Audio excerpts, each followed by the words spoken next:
It With was a money, very good with the movie. I can't remember impression the that name I'm of it. talking about. Mm. Good morning, Mr. Brown. How are you, sir? Good morning. How are you? I am Not fine. bad at all. How are you? And the You good to movie that go? he's talking about is a Ludlum movie. It's a Ludlum book, and the movie was Robert based on. Ludlum. Yes, and it's called Chancellor Papers. Yes, yes, yes. Very good movie. Very good movie.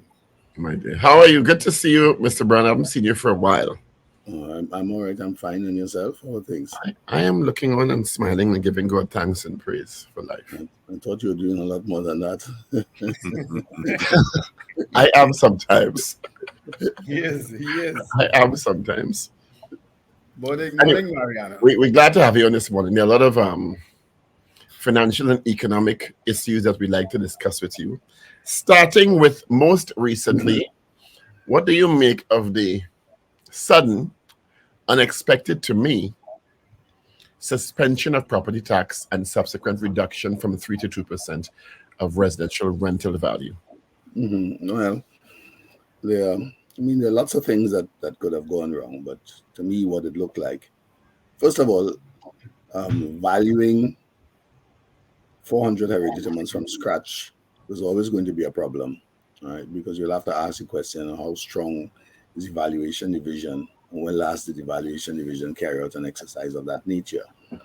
Um, Given the fact that a couple of people that they'll be depending upon were retirees.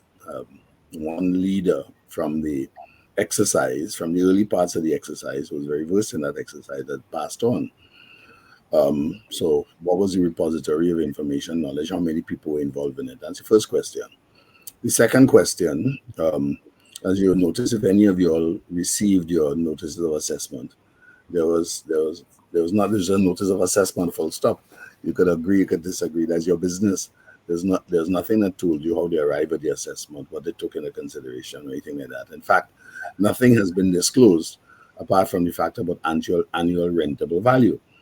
Right? So there are lots of comparisons or questions that could be asked. For example, how is the annual rentable value in my area compare with the annual rentable value in a particular area?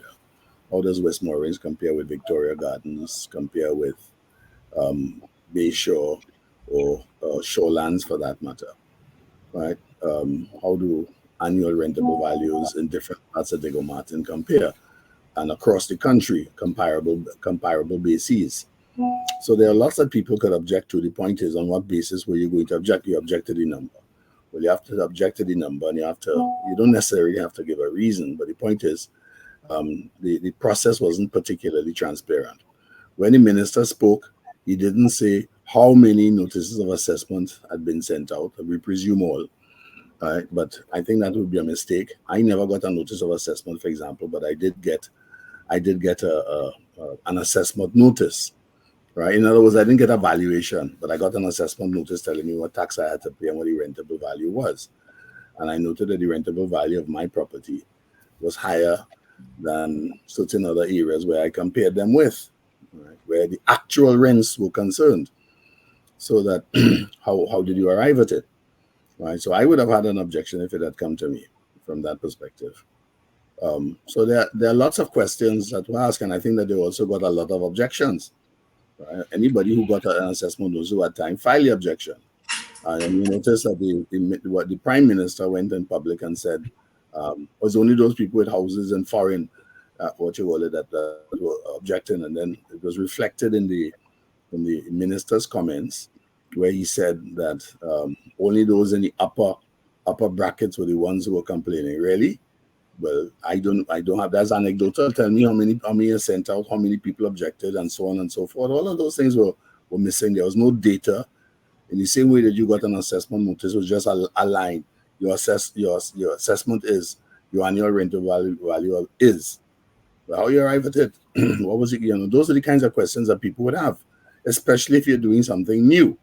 You're doing it for the first time, so that people would want to know. Well, give me a comparison of how you did that. Did you check it out? Did we go to professional valuators? Did we ask the valuators to do some comparison in terms of rents? How does Trin City compare with Diego Martin, right? Or similar issues, or one particular area compare with another area? Those are kind of the questions that people would want to know and would want to ask, and I think they're valid questions to ask. The minister gave no clue gave no information. This is your assessment. Take it or leave it. Right? And that's what you got. And I Well, think it you is you have irresponsible. an opportunity to challenge if you want, but I agree with you that not Well, only people in the that higher end. opportunity challenge is no challenge. I mean, you could file a notice, we ain't going to take you on. I mean, this is inland revenue. Come on, give me a break. Yeah, there were several people, and I agree with you that not only people of the higher echelons had issues because people were citing People had issues inconsistencies, all over. Everybody had an with issue. theirs versus their neighbors, the same size house, the same number of bedrooms, etc.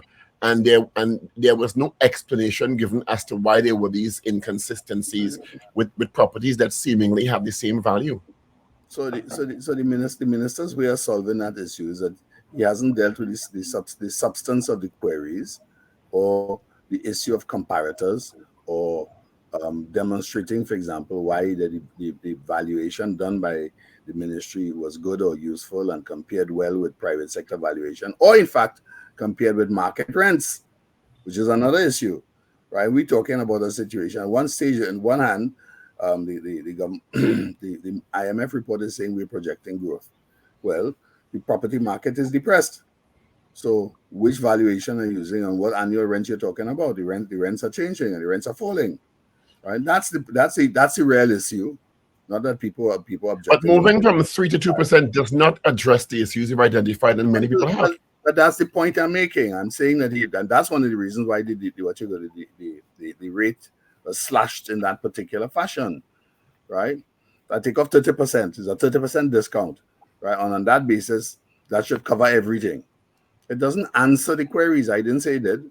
I'm simply saying that it's a rule of thumb that he used to simply quash the queries which people had. That's what I'm saying. Is I didn't say. there a political component to it, though, in terms of the election in 2025? Well, of course, there's a political component. If you read the IMF report is basically saying in paragraph 7, 8, 9, and 10, they're really predicting growth on the basis of structure, what is it, fiscal adjustment, right? And that all the taxes, the gambling tax, the property tax, right, XYZ tax that are going to be brought in, and they also suggest that the tax in the energy sector should be streamlined, right? So in other words, the projection of growth has to do with government becoming more, if you want, the word would not be mature, responsible, in terms of its method in terms of its method of financing, and that they ought not to do any, not to have continuous deficits. Right? And the way they found the situation reasonably imbalanced between paying attention to communities which were at risk or depressed in terms of the balance of spend. But it then went on to say that more attention needed to be paid to the state enterprises and the fiscal position with regard to the state enterprises, etc., etc. So the bottom line, right, is that the report projects, one, it assumes that government is going to be far more responsible in terms of how it manages its money. It's going to pay attention to state enterprises. It's going to be more efficient, and it's going to raise taxes. But every decision a government makes in power is political, is with an end to satisfying staying in power at some level. To me, the question that we bring from 3 to 2% will reduce the overall amount people have to pay. But as you said before, it doesn't answer the questions as to whether the anomalies in the evaluation that people have. And also, what it has done, in effect, is bring the property tax issue back in the forefront. Well, the property tax issue was always going to come in the forefront when you had to pay it. So you can't get away from that. And by the way, let me start off by saying I'm one of those who agree with property tax. And I would have been the person who would have led the debate in the upper house, certainly with regard to the implementation of tax in 2009. Right? Mr. Manning always said, and he said, you're pushing this thing and you all want to go ahead with it. Right? But what you're going to do is that it's going to become an election issue. It turns out that the property tax was an election issue. It wasn't a major election issue. And it has been postponed for 15 years. Yeah. Right? So 15 years is more than enough time to plan to get your act in order. And even if you presume 2 administrations, I mean, you've had 9 years. So if you came into office, and by the way, PNM came into office on what you call it, saying that there was going to be no property tax. I don't know if you remember that. right? And then subsequently changed tune to say that there would be property tax. Right? So that PNM said, which PNM is that, Mr. Brown? your PNM, my PNM, same PNM. There's only one PNM. Said that they said that there will be no property tax. Listen to what you call it. There was a question and there's a video clip on it. If you would like me to get it and send it, I would love for you to send it to me. Right, and it was with regard to when the question was asked. Mr. Dr. Rowley was on stage, as was Mr. Imbert, right, and the question was asked, and Mr. Dr. Rowley says, "I will answer that," quote and unquote. So let me get something. Let's get something clear here. As I said to you very clearly, I am a person, I support the property tax. So let's just get that clear. I'm not against property tax. No, you've always maintained that. You've always, but you also said something just now that I've never heard before. That Mr. Manning had alerted that it would become an election issue, and he was concerned about its implementation at the time. Is that what I picked up? Of course he was. I've never heard that before. He didn't disagree with it. He was in private chambers. He didn't see that on no platform. Mm-hmm. He never said that on a platform. He's talking to the people who pushing property tax, and I would be one of them. Right. All right. And he spoke to, there's any finance committee meeting. He says, this is an election issue. This is going to cause me a lot of grief. Right. But I understand the point that you're making. And he understood that it had to be done, and he understood why. So let's get something clear. Okay. Right? I've never heard that before. Well, you may not have heard it before, and I could tell you that is in fact he supported property tax. He understood the political consequences of doing it, right? And he was prepared to take the risk of doing it. Because remember, at that time, Point Forte and San Fernando were paying property tax on a basis which was pretty close to the basis that we have now, right? And those were done as experiments which came out of what you call it, 2000, 2002, somewhere thereabouts. And certainly in the case of Point Forte and in the case of San Fernando, I think there was a third other place where it had been being rolled out. That the basis of property tax had changed and the rates had changed. So we ended up with a situation which was anomalous. We had some districts were paying higher taxes than other ones, or some, if you want, boroughs were paying higher taxes than the other ones. And quite frankly, it didn't make sense. The idea was that they were being rolled out as tests, so that we'll see how the market would respond to the changes in variation. And once we understood that the markets pay the tax without too much complaint, then we'd roll it out across the board, 100%. And that was the purpose behind the Property Tax Act. Right, now remember, Trinidad has been trying to change the basis of property taxes in 1965. To pass the 2009 amendment and the 2009 Act, we had to repeal a whole set of acts that went back to 1965, 1971, which were never implemented, partly because of 1970. Yeah. You did explain that, because I think I would have asked you previously, why couldn't we continue with what we had whilst we implemented what we wanted? But you did say that it had to be repealed first before you move forward. Yeah. You have to have a consistent basis. You can't do a little piece here and a little piece there. You have to do it consistently. But the point is, and this is the point, we had enough time to prepare. We had enough time to use data, right? And the point is that we're going to use up-to-date valuations. So it was always a question, if you're using the up-to-date valuations, it's always going to be a big kick between what was being paid on land and building taxes. The last change to the act with regard to land and building taxes was done under the NER. And that was to raise it from, I can't remember whatever rate, to $10 per acre or part thereof. Mm-hmm. Right? So it was a substantial increase, but no real increase in terms of the amount of money that you're going to collect. Now, I don't think that the volume of money that we're going to collect is $500 million. Quite frankly, I think it's going to be a lot larger than that.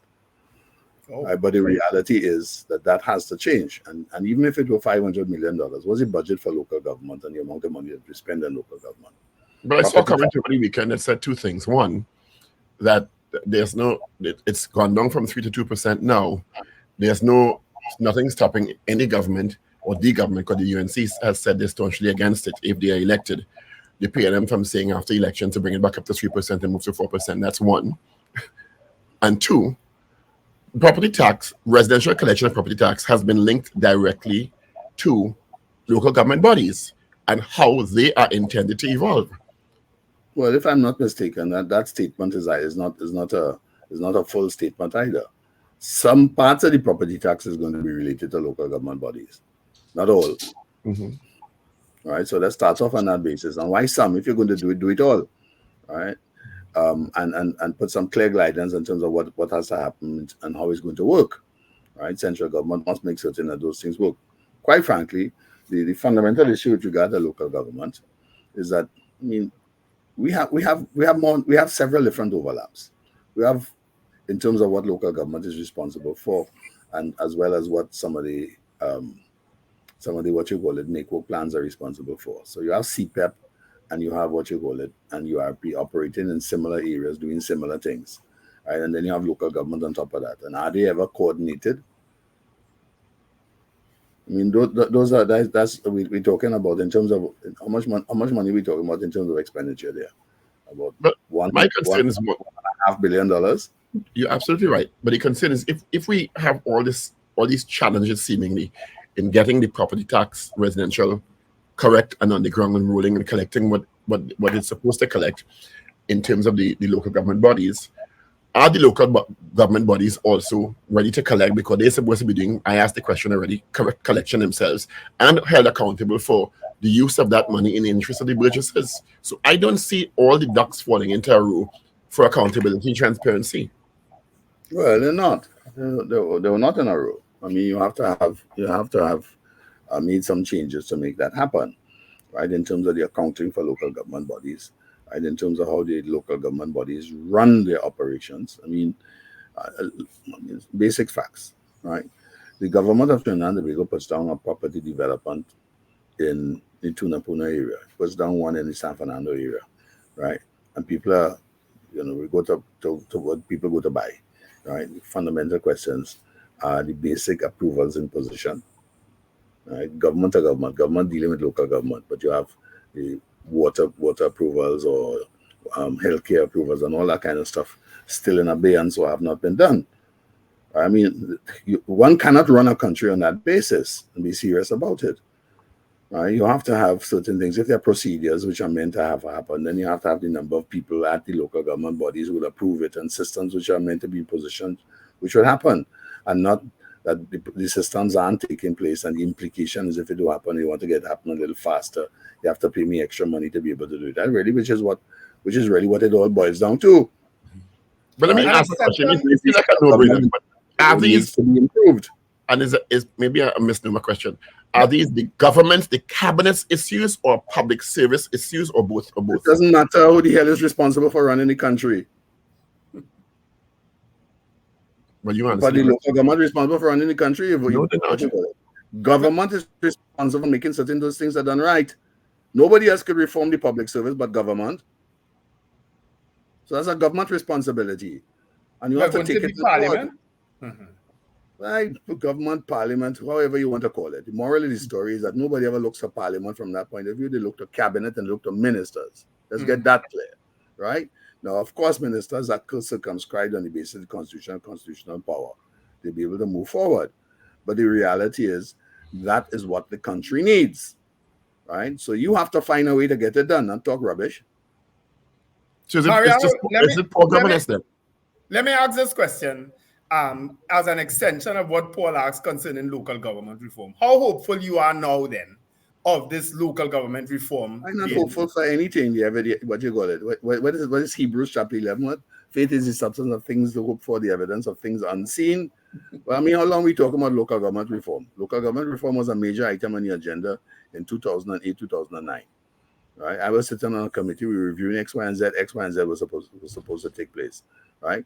We are in 2024. That's 15 years ago. Yes. That's 15 years ago. Right? No real change has taken place.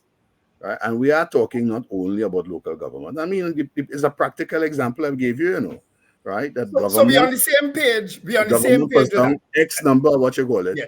X number of housing developments and the basic approvals not in position. I mean, how is that possible? Yeah, we on the same page with local government, except I could go back a little further because I. All right. So it don't matter. Don't matter how much for back you go. The reality is this. This is the point I'm going to make. Right? We take 40 years to do things. Right? Property tax was in 1965. Right? 65. That's when we did whole series of things. We have passed a whole series of acts between 1965 and 1971. Right? We don't really make any kind of real adjustment until 1990. Right? And then we next come around to deal with it. We are implementing it in 2009 with all different kinds of weaknesses. The point is, it's been implemented. So from a practical perspective, if I'm in favor of a project, it's been implemented. I would have liked it to be implemented a lot better for reasons I've already suggested. When I hear quote Bible just now, it says is the other Pastor Browne, you know. Wrong, Pastor Browne. Right? I'm not a pastor at all. Right? Cromwell, when he ran England, right, didn't run it as a king, didn't run it as a quasi dictator, right? But when it was run, things were fixed, things were done. So it's clearly poor governance issues in getting these things done, planning them out and executing them, which is a age-old problem in this country. Big plans, poor execution. Well, yes, and poor execution is a function of planning and organization. Now, don't get me wrong. There will always be issues that will go wrong, right? There will be, and you will expect that. You will expect that there will be some level of disaffection that will take place, but you also have to be, and you have to expect it. It's not unusual. It's not unusual for people to ask queries, but you have to be in a position to answer them. The way the process works out, well, you could ask a query. In other words, well, ask a query if you want them, but we ain't taking you on. Right? What was the transparency in that? What was the benefit in that? Interesting. Right? You're talking about a lot of issues related to institutions not operating effectively. What are your thoughts on the recent SSA debacle? Well, I mean, we haven't heard the real issues on that, and the fundamental issue with that, I think the Guardian editorial yesterday dealt with it. The issue of oversight mechanisms. Right? You don't put in oversight mechanisms, forget about them. By the way, General Pretorius, right, was head of a security agency. He was removed. Major General White, or whatever his name was also removed. One for credit card fraud, one for having an affair, XYZ, and so on. You will find situations in which people make mistakes. People will make mistakes. Right? That's not what the Office of the Prime Minister suggested. They suggested it was a threat to national security. Well, I mean, didn't say it was a mistake, you know. A state of, well, I don't know what it is. National security is a very serious statement. I don't, and in terms of some of the comments which were made by Pastor Browne, I did hear elements of what you call elements of a threat to national security. If somebody is saying that the best people to run the country should be this or they should be that, righteous people, members of the military, you are setting out on a plan to basically suborn the Constitution. That's what I heard. So I don't think that there's anything wrong with that statement, right? But there are other things that have come out, and I'm saying, right, even that would happen. There are situations in which, take for example the Crown. The Crown alleges the movie, the serial. The Crown alleges that when a Labour government was coming into power, there was a consideration on the part of certain businesses and right-wing conservatives to consider whether it was possible to have a coup, to the extent to which they had sought Mountbatten's advice. And he said that couldn't possibly happen. Now, this isn't to say that people wouldn't think that way. Of course, people will think that way, right? But the affairs of state and the institutions of state must function in a way that deals with it, right? Let's get that clear. So I'm not averse to whatever. The point is, people will make mistakes. Right? All right, people will make mistakes. Here's the point I'm making. What are the oversight mechanisms? How do those oversight mechanisms operate? Right? It's clear, for example, at this stage of the game, that the effort to change the positioning of the police commissioner, right, has raised a number of issues which says that it isn't working. Right? And if it isn't working, then we have to sit down and we have to put something on the table and say, okay, this is what we propose to do and make an amendment. Let's talk about it. There's nothing like that coming forward. I hear a series of statements out of the minister, but it's not his responsibility. It's not his responsibility to do X. It's not his responsibility to do Y. It is your responsibility when you recognize there's a problem to address it. But you said people make mistakes, and that is absolutely incontrovertible. But when people are making mistakes, depending on the breadth of the mistake. And you said you agree, based on what Pastor Browne had been saying, as somebody who admitted to being involved in the SSA at one level or another, that there's a threat to national security. And this is an agency charged with responsibility for gathering intelligence to feed the police service and other law enforcement agencies to make decisions to fight crime in our environment. It's not as simple as somebody making a mistake and looking at the oversight mechanisms. I never suggested that all mistakes were errors. There are errors of commission and there are errors of omission. An error of commission is an attempt to use existing processes to subvert a process. That is also one would consider to be an error, a grave one. And I'm saying that the oversight mechanisms should have been in position to be able to address those errors and certain directions. Those things happen too. My point is, what are the implications of that on the information that had been gathered by this agency and the impact on general national security and crime fighting in the country? That is the potential issue I'm looking at. Well, the 1995 Act is clear. We have a whole set of institutions. By the way, most of the legislative agendas that have been followed over the last 24 years have not come from any internal requirement of the Trinidad and Tobago public. Most times they're reaction to, right? I wouldn't call them demands of FATF on the international circle, the Proceeds of Crime Act, the FIU, the X, Y, and Z, whatever else, and so on, and all the variations that have come therefrom, have been to meet a guideline and a standard which has been set by an international body, essentially to capture terrorists. SSA has two purposes, one of which is internal, and the other one is which is external, to meet some of those requirements as well. So I take your point that it is important, and I take your point that it's important in terms of the fabric. But the instrumentality, how are those instructions passed down? How is that information passed on to the police to make certain they will do something about it? How is the interagency arrangements sorted out to make certain that works? Again, oversight, proper oversight. And coordination by the line ministry.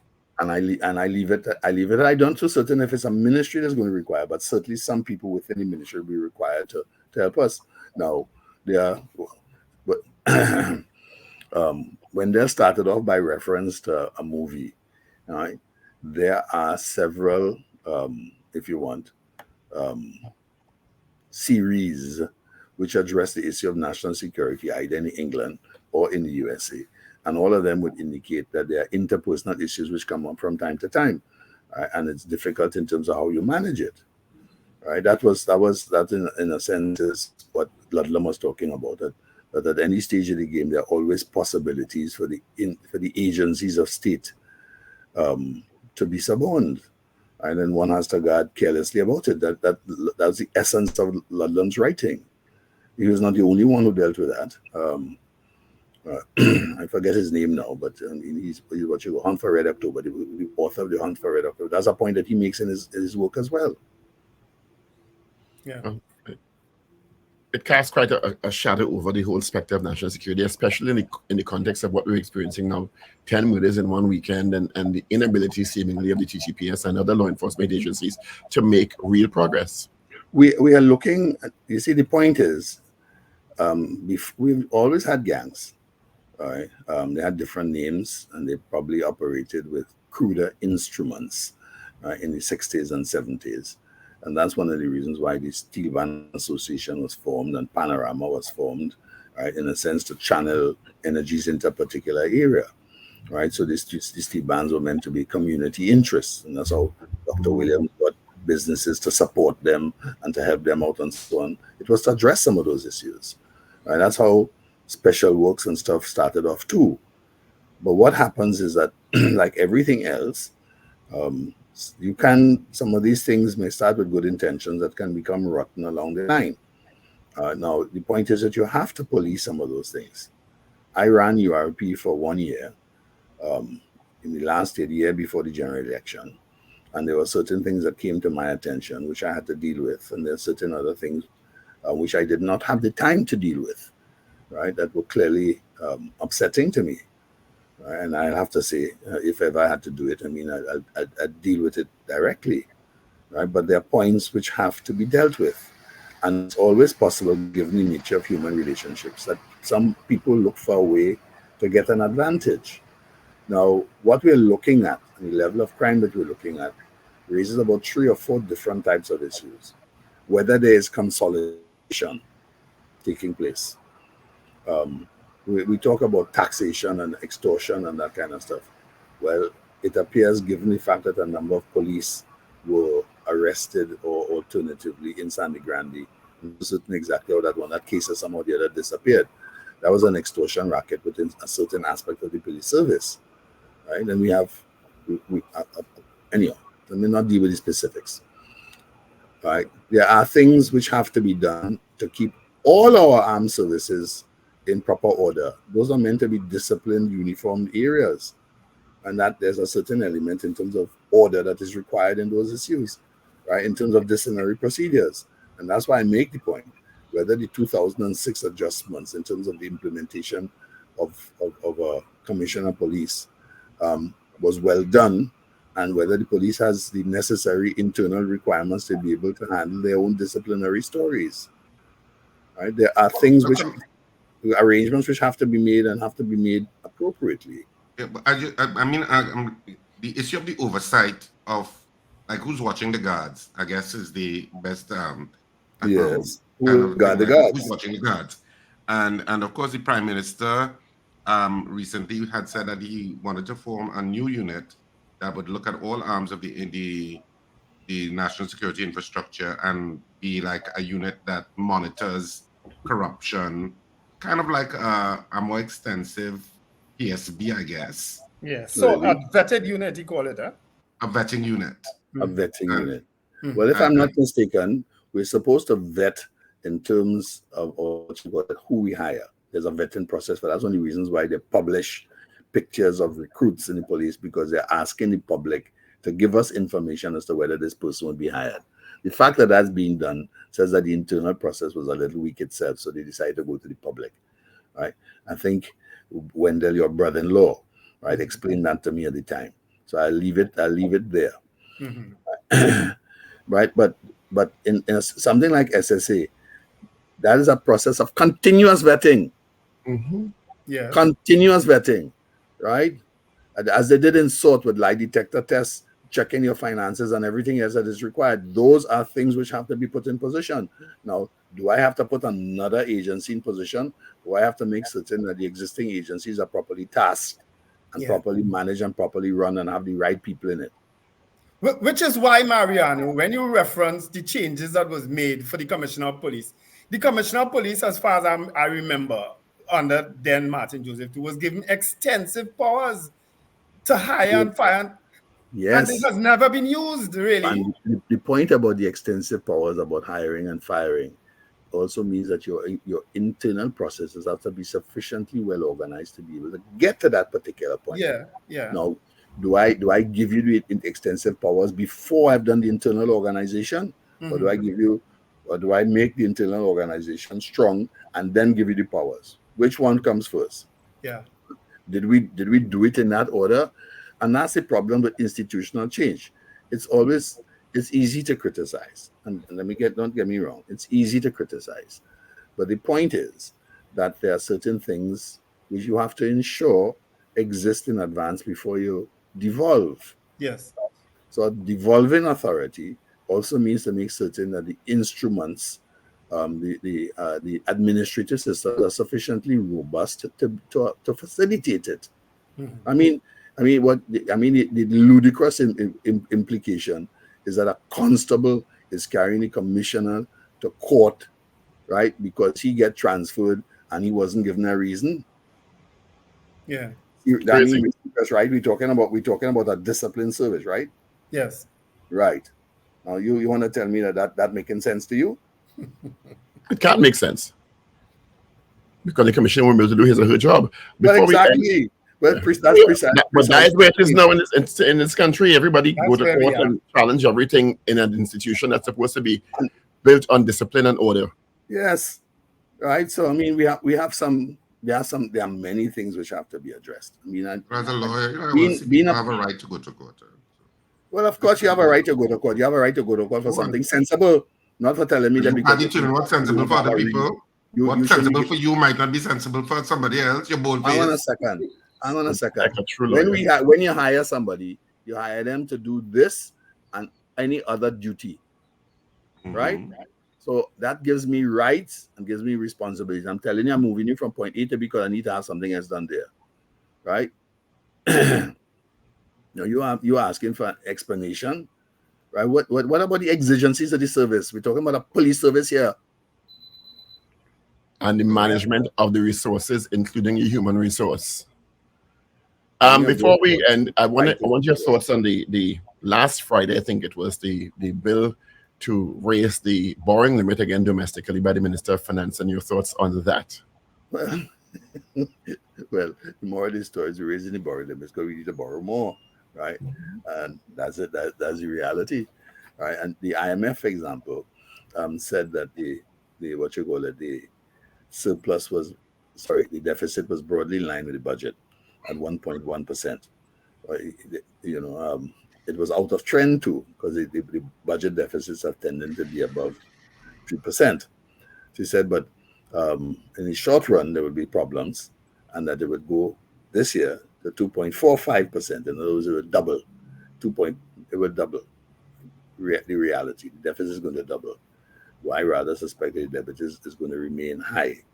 Because I mean, even if we put XYZ tax in position and so on, you can't, there's a limit to increasing taxation. The real target is to increase the pie. You have to increase economic growth. And even if you have 2% economic growth, what's the real rate of growth that Trinidad requires to move from point A to B and to be able to handle deficits and to be able to handle a number of other things? All right. So 2.4% is not enough. So I just put that on the table so that borrowing, yes, okay, the government will borrow, but there are certain things that have to be addressed in certain areas of expenditure which you shouldn't be spending money on anymore. But in that context, and borrowing either locally or domestically, the Minister of Finance took quite a bit of time on Friday to explain that the interest rates borrowing locally was much more favorable than borrowing internationally, and that's part of the reason they were looking to raise the borrowing ceiling locally. What are your thoughts in principle on borrowing and the reason for borrowing? I didn't see the whole debate, so I can't say that I know that he didn't articulate that.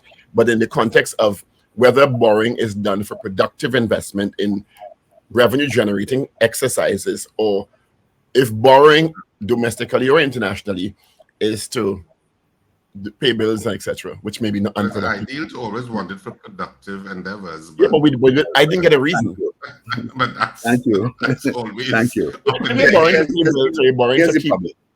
Here's the problem. All right. Now, governments are important, and governments are important in a sense because they have changed direction. All right. Were it not for the government, we wouldn't have had a Point Lisas, and we probably wouldn't have had Atlantic LNG. All right, because somebody had to take on the responsibility. That's part of the reason for NGC, NEC, and so on. They were very important catalysts, right? And the reality was that the petrochemical sector would not have undertaken the functional investments to basically make all of those things work. So government had to do it. So government did it. Yes, that's important. But the point is that at the end of the day, the private sector also has to do its work, right? And the private sector has to move forward. The best example of a private sector organization picking up the responsibility would have been, of course, Clico's investment in the methanol sector and their movement onwards in joint venture with Proman, right? Well, we won't bother to go into that at that stage of the game because that's like a wasted opportunity at this stage. So the reality is that it can be done, right? So that government has to take a lead in certain areas, but also the private sector has to step up to do some other things. That's In terms also of what to do. I just wanted to touch on something, Mariano. By the way, the other problem with regard to borrowing and borrowing locally, and the IMF in its report did indicate that if your interest rate is lower than the international interest rate, right, what you will get is a tendency for capital flight. They also said that. So whilst it may be conducive to borrowing more locally because your rate is less, right? The IMF is also suggesting that is not necessarily the way to go. I just leave that as a pointer on the table. Yeah. The president of BP in Trinidad and Tobago, Sir David Campbell, recently indicated that BP is interested in exploring natural gas together with Trinidad and Tobago of Venezuelan waters. I don't know what you think of that and how much traction you think that's going to have in terms of developing further. Well, we have a problem, and the problem is this, right? Nobody is prepared to drill in deeper waters at this stage of the game. The prices are not right. The fiscal incentives are not right. They aren't going to do it. But at the same token, by the way, BP and Shell supplied their gas to their LNG facility. All right, let's understand that. And who are the major producers of gas? BP and Shell. Right, so they're going to make certain that their LNG facility works because it's very lucrative. So on that basis, they will explore all alternatives because they don't have enough gas in Trinidad and Tobago waters, and they're not prepared to explore deeper depths. So if they could get it from Venezuela in shallow waters, well, then I'll go there. Right, now that may work for Trinidad and Tobago if the fiscal position is right. Right, the suggestion is that it is not. The minister himself has complained on several different occasions about profit shifting, but has made no move to amend the legislation to change it. So I'm not certain why he's complaining. All right. So the bottom line is I would expect them to talk. I would expect them to look at opportunities and avenues. But as you are well aware, the geopolitical situation doesn't allow for any movement on that score at this time. At least I don't see it. I don't think that 2 years is a window in which you could make any investment. Yeah. Right. And I'm talking about the exeat under that the Americans have provided with regard to travel. And I mean it worsened. It worsened a little bit, at least with the rhetoric coming from the United States and Venezuela with regard to Maduro banning that opposition woman. She was always rising going to be in popularity. I can't remember her name right now. But. She was a Machado. She was always going to be banned. There was no question about her ever running for election. And the Americans were predicating their position on the basis of allowing her to run. She was never going to run. Yeah. All right. So that 2 year window is optimistic. The bottom line is all we have to do is wait until elections in July, and then we'll know what the score is. Venezuela's National Day is what? Independence is July the 5th. And the elections are 21 days thereafter? Well, you take a guess on what the result is going to be. And will it be the same as in Russia? Well, I mean, you could say all the kind of things like what you call it. Putin didn't kill Navalny, for sure. Okay. Right? But the West portrayed it that way. He got a blood clot and he died of a blood clot. Now, the circumstances were such as A, B, and C. All right. I don't know if that's murder. Well, how he ended up there in the first place, Mariano? Well, he ended up there because he chose to be and he chose to challenge power in that fashion. Exactly, and who he was challenging. You want to be a martyr? Well, I'll facilitate you. Well, okay. Well, then ultimately, he has some possibility. I started to worry about Mariano now, you know. When you're running a country, when you are running a country in difficult circumstances, and you have 24 NATO countries. Right, on your border, and a U.S. that is prepared to fight a war and to basically demean you at any way that you could, you will make whatever decisions you have to survive. Well, that's what happens when you run the business of state. Let's let what you call it. You think Britain didn't do that? You think Britain when they let 6 million people starve in India because they had to feed the people to fight the war in England? You think they didn't let them starve? Churchill didn't make that decision. Of course he did. People make those type of decisions when they're in power. They have to make hard choices. Which one do you want? Anyway, we'll have to end it there. Run have your coffee. I feel have your coffee this morning. Yeah. You know what picture came up the other day, Mariano, in my memory? Of you, Martin, and myself at Tosca Latina on Phillip Street. Having that drink one time after. What you call it? On having a. When you all sang karaoke, you did. Yeah, karaoke man, yes. That came up in my memory. Right, you have to relax too, you know. You can't be always under pressure. You have to relax. Mariano, thanks for your man. Have a great day. You too. Take care. Thanks so much, Mariano Browne. You all be safe. Have a wonderful Monday. Be careful out there. All right, folks. Have a wonderful day. Remember to let go and let God. Have a great one. Remember to smile and laugh. It's good for your health. And theater is on its way back with Love is a Walk. It's coming up in April. I'll keep you posted. We're starting off in Queen's Hall. We may be a little earlier than that, but I'll let you know. But we are en route back to you. And I'm telling you, the amount of comments on that show is amazing. Amazing. Just check our SRR Productions theater pages and our posts, and you can check the comments, and you'll see what I mean in terms of people commenting who have come to the show in Queen's Hall and Sapa. Have a great one. Speak to you bright and early tomorrow morning. All right, Joe.